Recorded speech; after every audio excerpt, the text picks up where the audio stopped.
함께 인사 나누겠습니다. 샬롬.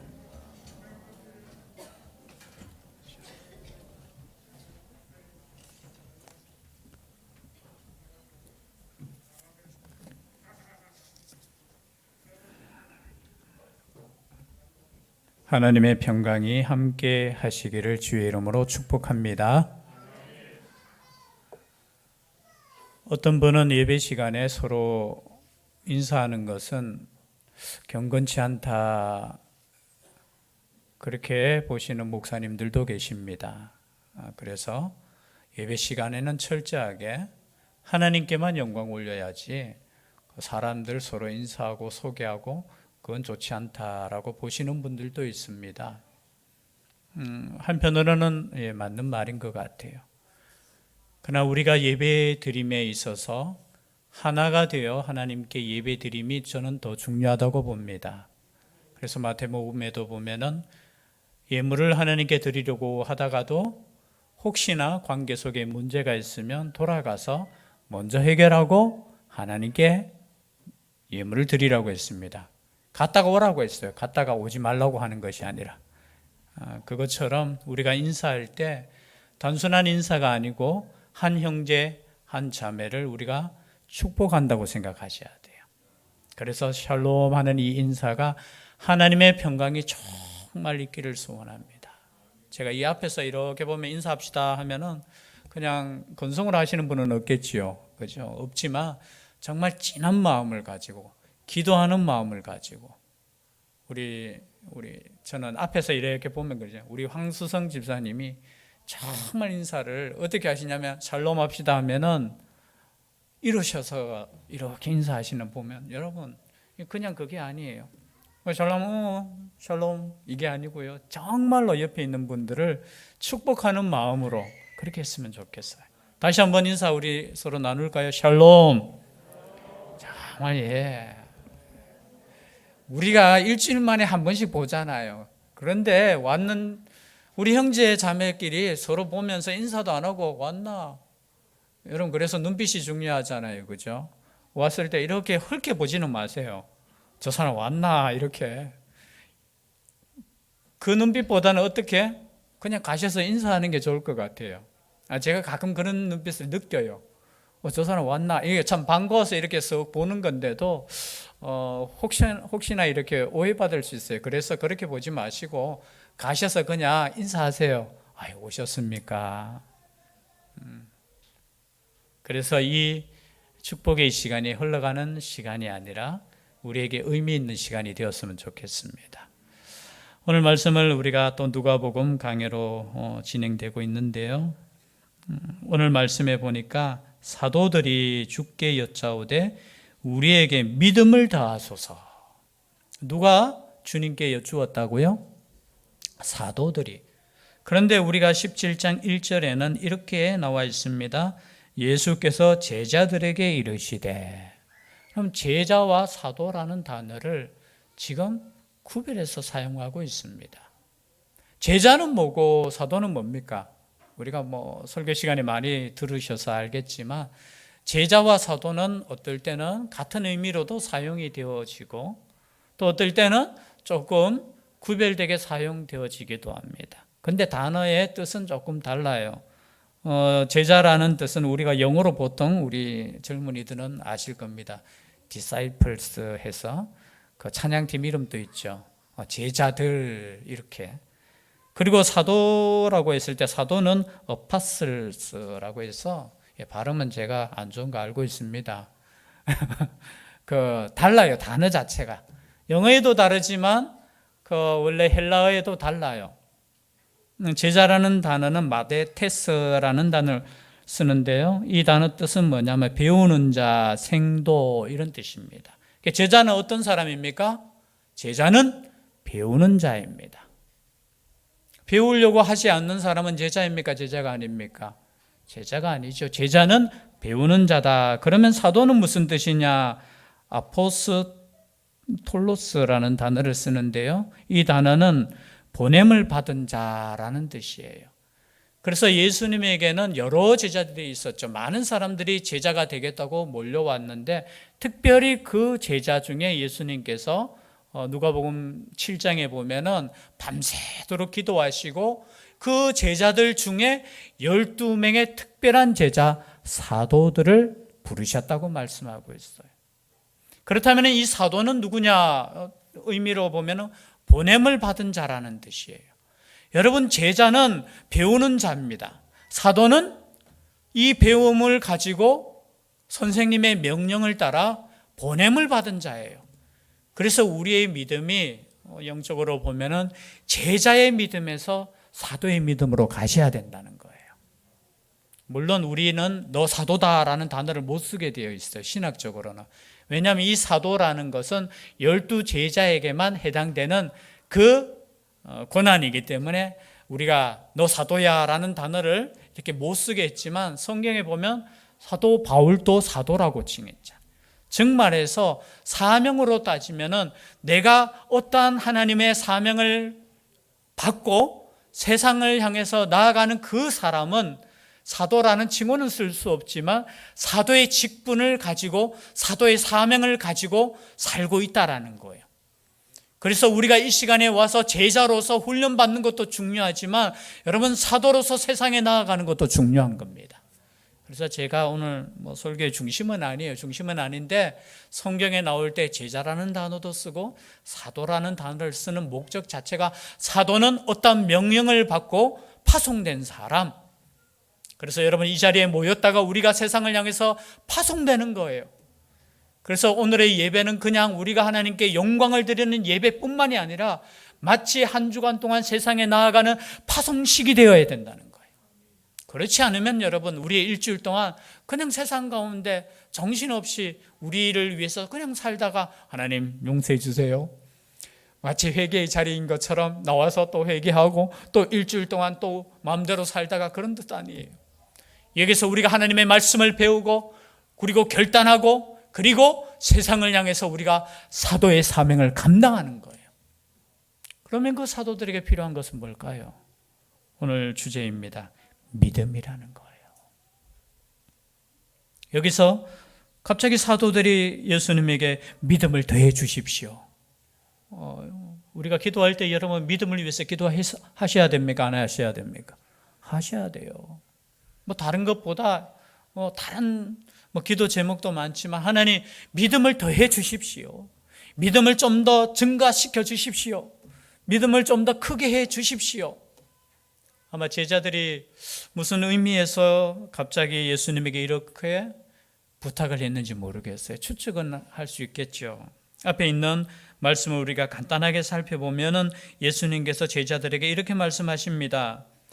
실족하게 하는 것이 없을 수는 없으나 그렇게 하는 자에게는 화가 있다. 즉 말해서 작은 자라도 만약에 실족하게 한다, 이 단어 뜻이 조금 헷갈릴 수 있겠지만요, 죄를 범하게 하는 그 사람에게는 정말로 무서운 하나님의 벌이 임할 것이야.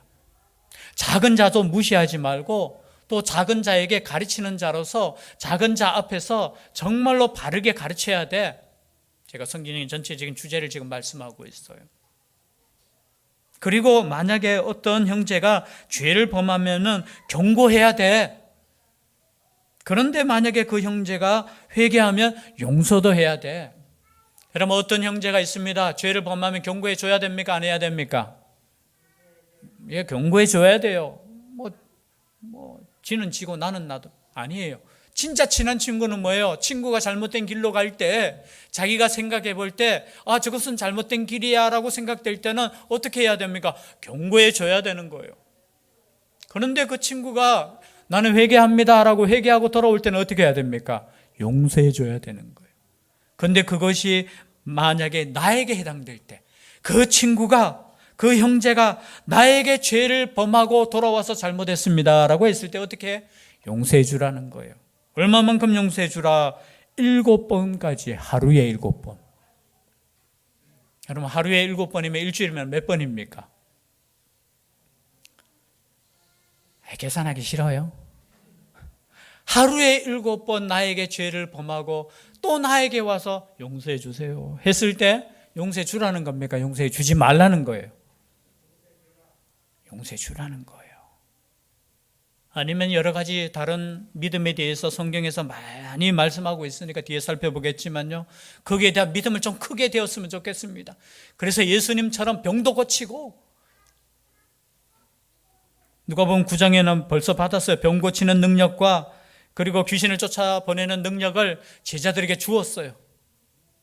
근데 생각해 볼 때, 야, 예수님처럼 병도 고치고 귀신도 쫓아내보내고 그런 능력을 우리도 좀 받았으면 좋겠습니다.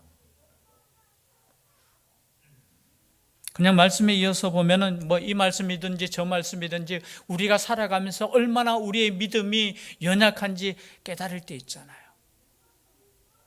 그럴 때 예수님에게 이렇게 부탁하는 겁니다. 예수님, 내 믿음 좀, 아니 하루에 7번요? 무슨 7번요? 나는 한 번도 용서 못하는데요.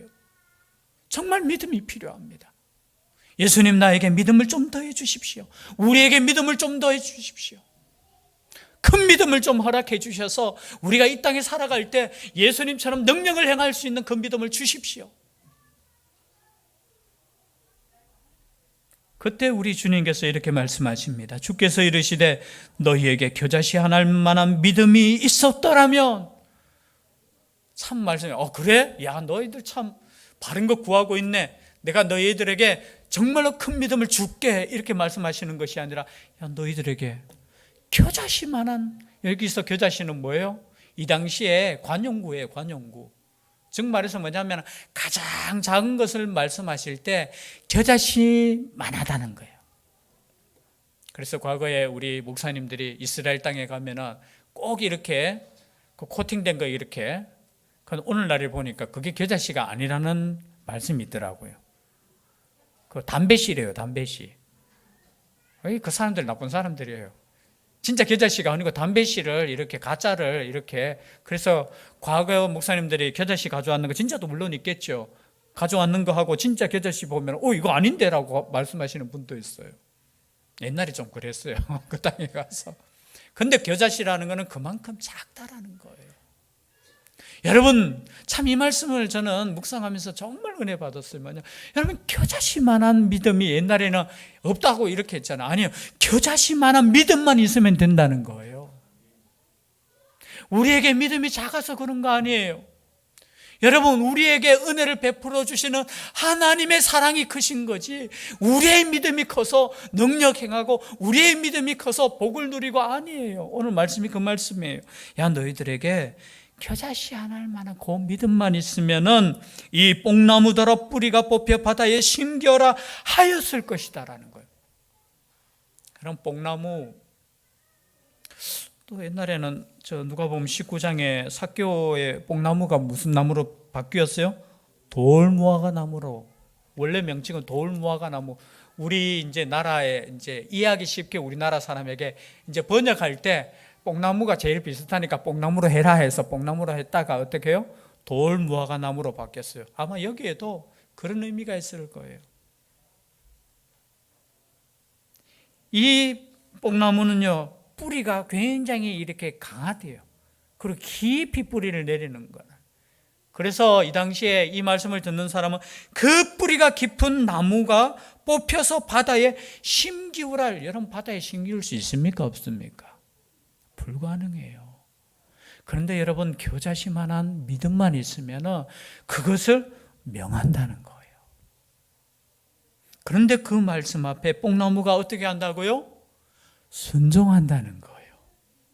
여러분, 이 말씀이 사실 쉬운 말씀 아니에요. 우리가 읽을 때, 야, 정말로 겨자씨만한 믿음만 있으면 내가 못할 것도 없겠구나, 그런 의미보다 이 말씀을 그냥 그대로 우리가 생각해 보면 그것이 너희에게 순종하였을 거라는 거예요. 여러분, 우리가 겨자씨만한 믿음만 있으면 우리는 선포할 수 있다라는 거예요. 우리는 기도할 수 있다라는 거예요. 여러분, 그 선포 앞에, 그 기도 앞에 그 단단한 뿌리가 단단한 그 뽕나무조차도 순종한다는 거예요. 여러분, 그래서 제가 처음 인사 나눌 때 샬롬이라는 이 단어 자체가 우리가 선포하는 거예요. 평강이 있을지어다라는 거예요. 여러분, 그 선포가 우리의 작은 믿음에도 하나님의 역사 가운데 응답된다라는 거예요. 우리가 기도하지 못할 때가 어떨 때 있습니까? 아유, 내 믿음 가지고요. 여러분, 우리의 믿음 가지고 응답되는 거 아니에요. 이쯤 들으면 아닌데요. 성경 읽으면 예수님께서 병 고치실 때도 내 믿음 때문에는, 오늘 성경 여러분 뒤에 이렇게 보면 17장 5절에도 어떻게 해요? 믿음이라는 단어가 나오지만 19절 한번 볼까요? 19절. 17장 19절에도 그에게 이르되 일어나 가라. 내 믿음이 너를 구하였는. 여기도 또 믿음이 나와요. 그것뿐만이 아닙니다. 18장 8절에도 보니까 저는 그냥 가깝게만 성경을 찾아봐도 그러나 인자가 올 때 세상에서 뭘 못 보겠느냐? 믿음을 보겠느냐? 믿음이에요, 믿음. 그뿐만이 아니에요. 뒤에 보니까 42절에도 예수께서 그에게 이르시되 보라 내 믿음이 너를 구원하였느니라. 계속해서 성경에 지금 반복되는 단어가 뭐냐면 믿음에 대한 거예요. 믿음. 그렇다면 여러분, 믿음이 뭡니까? 믿음이. 이렇게 지금 강조하고 믿음에 대해서 나오고 믿음으로 역사가 일어나고 겨자씨만한 믿음만 있으면 되는데 이 믿음이 뭐냐는 거예요.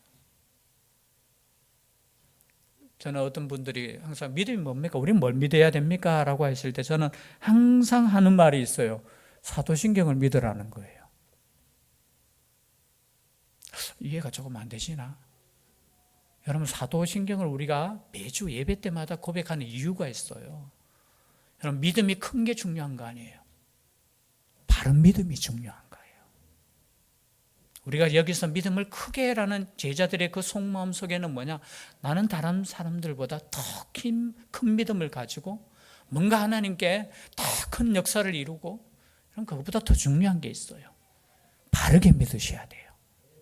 작은 믿음이라 할지라도. 그 바른 믿음을 핵심을 요약한 것이 뭐냐? 바로 사도신경이라는 거예요. 물론 다른 믿음도 중요한 거 있을 거예요. 그러나 여러분, 사도신경을 가만히 보면 우리의 믿음의 모든 고백들이 들어있어요.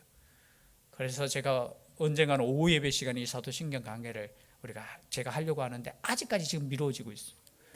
여러분, 이 믿음이 뭡니까? 하나님에 대한 믿음이에요. 전능하시고 세상을 창조하신 하나님. 그 믿음만 있으면 안 돼요. 예수 그리스도에 대한 믿음도 있어야 돼요. 그리고 그 믿음만 있으면 안 돼요. 성령님에 대한 믿음도 있어야 돼요.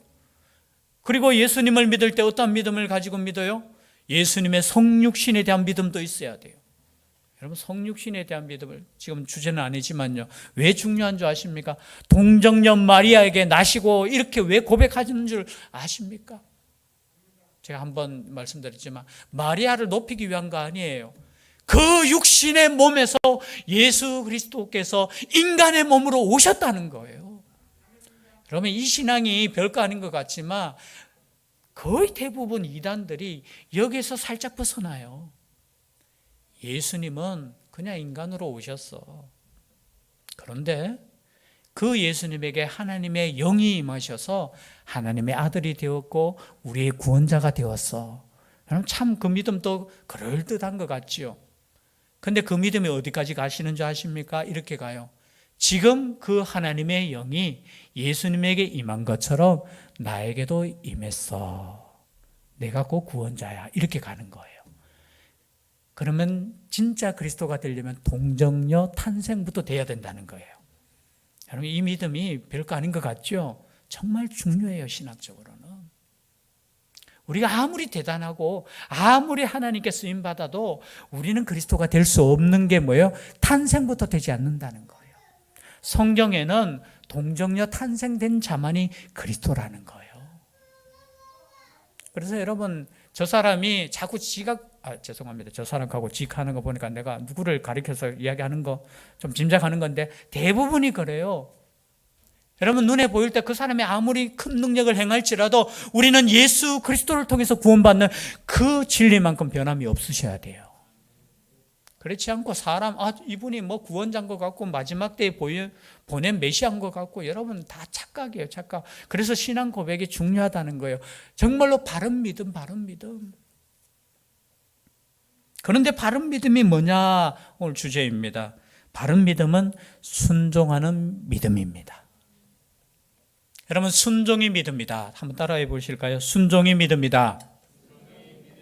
다시 한번 하겠습니다. 순종이 믿음이다. 다음 주에는 겸손이 믿음이다라고 하려고 하는데, 순종이 믿음입니다. 믿음이 뭐냐라고 했을 때, 야, 순종하는 것이 믿음이야. 앞에 여러 가지 믿음에 대해서 백부장의 믿음도 나와요. 누가복음 7장에 보면은 백부장의 하인이 어떻게 해요? 중풍병에 걸렸잖아요. 그래 죽어가는 그 상황 속에서 어떻게 해요? 고쳐주십시오 했을 때 예수님께서 내가 가서 고쳐줄게 했을 때 그 백부장이 어떻게 고백했습니까? 아유, 오시지 마세요. 당신이 우리 집에 오는 건 내가 감당하지 못하겠습니다. 다만 뭐만 해주시면 된다고요? 말씀만 하십시오. 말씀하면은 어떻게 해요? 그 병도 떠나간다는 거예요. 그때 예수님께서 백부장을 향해서 내가 이스라엘 중에도 이만한 믿음, 이런 믿음 보지 못했다라는 거예요. 이런 믿음이 뭐예요? 말씀만 해도 역사가 일어나는 거예요. 말씀만 해도 세상이 창조된 것을 믿는 거예요. 말씀으로 세상이 창조되고 말씀으로 모든 것이 이루어진 것을 믿는 거예요. 그러면서 여러분, 오늘 조금은 깊이 있게 성경을 보신 분들은 밑에 말씀이 무슨 말씀이냐라고 이해가 되지 않았을 거예요. 여러분, 밑에 말씀이 이해됐다면 여러분 대단한 거예요. 밑에 어떻게 됩니까? 7절 말씀에 너희 중 누구에게 밭을 갈거나 양을 치거나 하는 종이 있어 밭에서 돌아오면 그더러 곧 와 앉아서 먹으라 말할 자가 있느냐? 도리어 그더러 내 먹을 것을 준비하고 띠를 띠고 내가 먹고 마시는 동안에 수종 들고 너는 그 후에 먹고 마시라 하지 않겠느냐? 여러분, 갑자기 믿음을 요구했는데 믿음에 대해서 말씀하시면서 갑자기 이 말씀을 하셔요. 야, 어떤 주인에게 종이 있어. 그 종에게 일을 시켰어. 그러니까 그 종은 열심히 일했겠지. 근데 그 종이 돌아와서 그 종더러 주인이 너 정말 수고해서 여기 앉아있어. 그리고 밥을 시켜주고 내가 밥 할 테니까 거기 앉아있어. 내가 밥 해주고 너 정말 수고해서 할 주인이 있겠느냐라는 거예요. 아니, 세상에 무슨 생뚱맞은 소리예요 이게. 여러분, 이해되셔요? 지금 믿음과 이게 이해되셔요? 지금 믿음과 순종에 대해서 말하면서 믿음이 뭐냐라고 지금 예수님께서 지금 설명하는 거예요. 진짜 믿음은 뭐냐? 순종하는 거야. 말씀이 떨어졌을 때 그 말씀대로 순종하는 종이 진짜 믿음 있는 종이야. 여러분, 때로는 우리가 믿음을 어떻게 생각했습니까? 믿음은요, 다른 사람들보다 없는 거, 다른 사람들보다 능력이 더 많은 거, 다른 사람들보다 더 믿음이 좋아서 내가 기도하는 것마다 응답받는 거, 그거 믿음 아니에요. 믿음이라는 것은 하나님께서 말씀하실 때 아멘 하는 것이 믿음이라는 거예요. 내가 기도했음에도 불구하고, 여러분 지난주에 말씀, 기도했음에도 불구하고 그 기도가 응답되지 않을 때 그것이 은혜라고 고백하는 것이 믿음이라는 거예요. 사도 바울의 믿음이 그런 믿음이었잖아요. 자신에게 병이 있을 때 하나님 고쳐주세요 라고 했는데, 야, 내 은혜가 좋게, 아멘. 이게 믿음이라는 거예요. 주인이 말씀하셨을 때 그 주인에게 끝까지 순종하는 것이 믿음이라는 거예요. 그래서 여러분, 제자들이 요구했던 믿음과 아마 예수님께서 말씀하신 그 믿음은 달랐을 거예요. 질이 달랐을 거예요. 결이 다른 거예요. 우리도 때로는 믿음을 달라고 기도할 수 있잖아요. 여러분, 그 기도할 때 조심하시라고 했습니다. 그러면 어떤 믿음을 주실까요? 인내하는 믿음을 주실 거예요. 환난 가운데도, 그죠? 고난 가운데서도 끝까지 인내하는 믿음을. 그래서 이 믿음을 요구하는 것도 정말 힘들어요. 그래서 꽤 있는 사람은 큰 믿음 말고 큰 은혜 주십시오, 이렇게 기도할 거예요. 저는 기도할 때 하나님 큰 믿음 주십시오 하면은 정말로 큰 믿음처럼 감당할 수 있는 그런 다니엘과 같은 사자굴에 들어가는 그 믿음을 주실 수도 있어요. 그럼 각오하셔야 돼요. 어디까지 가셔야 돼요? 사자굴에 들어가야 돼요.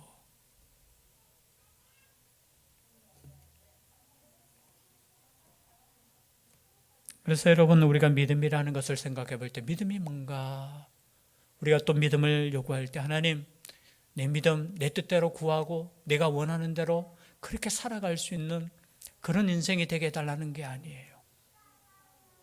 지금 내 뜻대로 되진 않지만, 그러나 하나님의 말씀이 있으면은, 이 상황적으로 보면은 참 주인이 참, 표현한데 죄송합니다, 악한 주인처럼 비춰지잖아요. 우리가 인간적으로 생각해 보면 그렇게 열심히 일했는데 와서 내가 밥 차려주지. 여러분 그런 분 있습니까? 아니에요. 주인이 누구인가를, 주인이 누구이고 그리고 내가 누구인가를 아는 것이 믿음이에요. 우리는 때로는 내가 인생의 주인이에요. 그리고 우리 예수님은, 우리 하나님은 내 말을 들어야 되는, 마치 종이라고 단어는 못 써도 내가 기도할 때마다 나의 부탁을 들어주고 내가 이야기할 때마다, 물론 우리 아버지는 그런 아버지죠, 아니라는 거예요. 우리가 진짜 믿음을 가지고 있다면 하나님이 말씀하실 때 그 말씀 앞에 내가 어떠한 상황 속에서도 순종하는 거예요. 아, 그렇게 하겠습니다. 그렇게 하겠습니다. 10절, 그리고 난 이후에 어떻게 해요? 이와 같이 너희도 명령받은 것을 다 행한 후에. 여러분, 하나님의 말씀을 다 행하는 사람이 누구라고요? 믿음이 큰 사람이에요. 믿음이 큰 사람. 그리고 우리는 무익한 종이라 우리가 하여야 할 일을 한 것뿐이라 할지니라. 여러분, 이것이 믿음이라는 거예요. 우리는 무익합니다. 저는 무익합니다. 당연히 그냥 한 것뿐만 한 것이에요. 그리고 그냥 이게 겸손, 저는 겸손이라는 생각이 들어요. 여러분, 믿음에 저는 반대를, 믿음의, 지금 말씀을 주제로 헷갈릴 수 있으니까, 믿음은 제가 뭐라고 했죠? 순종이라고 했습니다. 순종이라고 했죠. 그러면은 순종을 믿음이라고 보면은, 여러분, 불신앙이 뭡니까? 불믿음. 불순종이 뭐예요? 불순종. 순종의 반대. 잡종 말고. 갑자기 이런 엉뚱한 생각이 나면, 잡종적인 신앙이 아니고 순종적인 신앙은 어떤 신앙이에요? 교만하지 않는 거예요. 내가 이렇게 했습니다. 구약 성경에 교만하다가 망한 왕이 있어요. 그 왕이 누굽니까? 사울 왕이에요. 사울 왕. 히스기야도 맞아요. 뒤에 보면은 교만한 부분이 있었죠. 사울 왕이 다른 거 아니에요. 그 사무엘 상을 쭉 읽어 보시면은 사무엘이 왕이 될 때는 참 겸허했다고 해요. 겸손했다고 했어요. 근데 왕이 되고 난 이후에 전쟁에서 승리하고 막 이렇게 했을 때 어떻게 해요? 교만해졌어요. 그래서 그 모든 전쟁의 공로를 하나님께 돌리는 것보다 자기 이름을 내려고 기념비 막 세우고요. 그럴 때 사무엘에게 책망 들어요. 무슨 책망을 듣습니까? 순종이 제사보다 낫다. 아말렉 치라고 했을 때 완전히 진멸하지 않고 자기 멋대로 어떻게 해요? 그 왕을 아각을 살려두고, 그리고 좋은 것은 하나님께 제사 드리겠습니다라고 하면서 모아두고, 그때 사무엘에게 하나님께서 하신 말씀이 사울에게 전해, 순종이 제사보다 나아. 여러분, 예배가 순종이 아니에요. 예배가 순종이 다가 아니에요. 우리의 순종은 지금부터예요. 우리가 예배드리고 하나님께 받은 명령을 세상 가운데서 완전하게 순종하는 것이 진짜 믿음이에요. 여러분, 얼마나 많은 사람들이 나는 예배드렸으니까 나는 하나님께 순종했어요, 나는 믿음을 지켰어요. 아니에요. 시작이에요. 여러분, 우리의 믿음이 때로는 사울과 같은 믿음이 될 수 있어요. 나 다 했어요. 나 예배드렸어요. 나는 예배드리는데 뭐가 문제입니까? 하나님께서 명령하신 거, 요 정도는 내가 내 뜻대로 했어요. 그게 뭐가 문제입니까? 그때 사무엘을 통해서 사울에게 주신 말씀은 이렇게 주셨어요. 네가 말씀을 버렸기 때문에, 영어 성경에는 거절했기 때문에 이렇게 표현돼요. 네가 말씀을 버렸기 때문에 나도 너를 버리노라. 여러분, 말씀을 읽으셔야 돼요. 말씀을 들으셔야 돼요. 이 말씀대로 살고자, 순종하고자 매일매일 우리가 몸부림쳐야 돼요. 그럴 때 우리의 믿음이 완전하지는 못할 거예요. 큰 믿음 되지는 못하지만 우리 겨자씨 많은 그 믿음 가운데서도 하나님께서 역사하시고 하나님께서 함께 하시고 하나님께서 놀라운 우리에게 은혜를 베푸신다는 것. 그래서 여러분, 우리에게 필요한 믿음은 큰 믿음 아니에요. 우리에게 필요한 믿음은 겨자씨만한 작은 믿음. 그 믿음만으로도 선포하고 기도할 때 우리에게 주시는 그 하나님의 놀라운 역사, 순종의 역사, 그 역사가 일어난다는 것. 이 말씀을 우리가 가슴에 새기고 일주일 동안 더 승리할 수 있는 우리가 될 수 있기를 주의 이름으로 축복합니다. 기도드리겠습니다. 사랑의 하나님, 우리에게 겨자씨만한 믿음을 허락하여 주시옵소서. 함께하여 주실 줄 믿사오고 예수님 이름으로 기도드립니다. 아멘. 말씀에